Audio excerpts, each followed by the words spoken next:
today doesn't need to justify its long-running Need for Speed series. Last year's Pro Street predicted an organized future for street racers, and while it wasn't very well received by critics, the fans still bought it.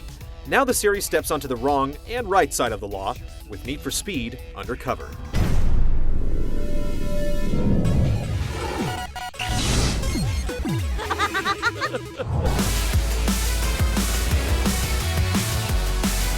Once you go under, you're on your own. That's one of Undercover's teasing taglines, but it doesn't really play out in the game's story. Assuming the role of a skilled wheelman, you're under the constant supervision of Inspector Chase Lynn as you attempt to bust a smuggling operation in the fictitious Tri-Cities Bay Area. Your job is to drive. My job is to get you in. Nothing more and nothing less. Brief live-action scenes punctuate the story's every turn, with the actors playing to the camera as if it's you.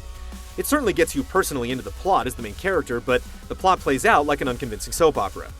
If you haven't watched soap operas before, here's a hint. They're terrible. You and me, Beto. You and me.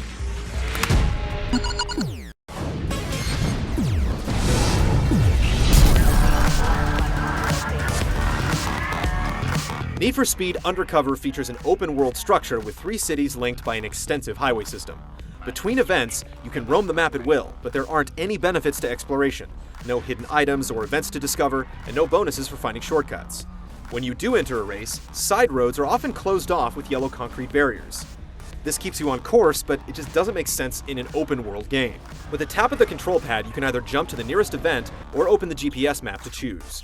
More traditional races include point-to-point sprints, multi-lap circuits, and time-limited checkpoint races. Frantic highway battles and outruns challenge you to pull ahead of your opponent for a set distance or time. Or you can cause havoc by racking up damage in cost-to-state events, escaping the cops in high-speed chases, or smashing police cruisers. Perform well, and you'll get a job stealing cars for the local gangs, allowing you to advance your investigation. Online races support up to 8 players with a variety of sprint and circuit courses, and dominating over other humans is much more satisfying than smoking the AI. Online play also includes the new Cops and Robbers mode, splitting the group into teams with robbers running money to drop-off points and cops hunting them down. The balance is tilted in the robbers' favor, but each driver gets a chance to play both sides before the final score is tallied. Undercover's vehicle lineup plays to the exotic with unreleased cars such as the Nissan 370Z or sold standbys like the Porsche 911 GT2, and the mouth-watering Pagani Zonda. Players can tune cars to their preference, upgrade specific attributes, or buy quick upgrades for maximum benefit. On the visual side, there's a wide selection of aftermarket parts, vinyls, auto sculpting tools, and far too many rims to choose from. Yet the options aren't quite as robust as in Midnight Club LA. If you're too impatient to save in-game funds, a somewhat questionable option lets you transfer real money from your Xbox Live or PSN account into virtual dollars within the game. Money's pretty easy to come by, so we're not sure why this feature was included. While you may want to show off your ride, it should be noted that vinyls won't show up in online races. Need for Speed Undercover has all the modes and features to sound good on paper, but its open world is virtually empty, and players have to run the same area nearly dry before new races are unlocked.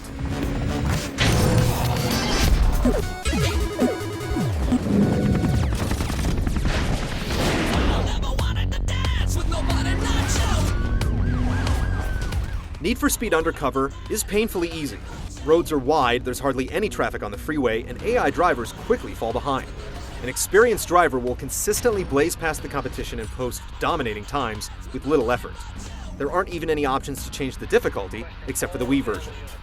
Highway battles are the main exception, usually taking a few thrilling attempts to win.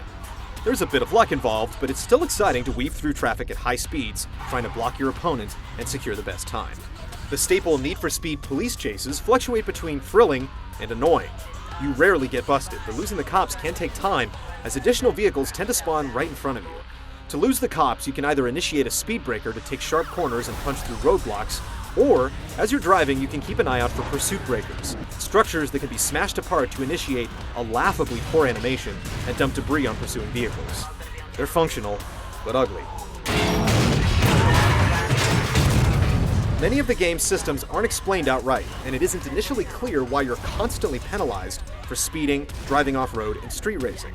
As it turns out, your illegal activities raise the heat on your car and cause the police to respond with more and more extreme measures until you ditch the ride for something new, essentially punishing you for hanging on to a favorite car.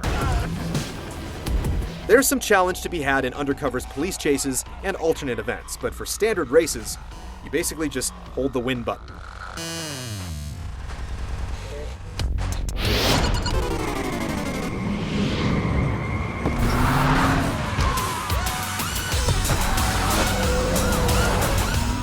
Artistic choices and technical issues both drag down Undercover's presentation. Every street race is held at either sunrise or sunset, leaving players to constantly drive into the glaring sun, and the problem is magnified by reflective streets. The sun also has a tendency to fly sideways across the sky for reasons we can't even begin to imagine. The frame rate is consistently poor, particularly in the PS3 version, but the 360 doesn't fare much better. While the Wii version can't be compared directly, the graphics are likewise subpar, and it still includes its own shiny street effect.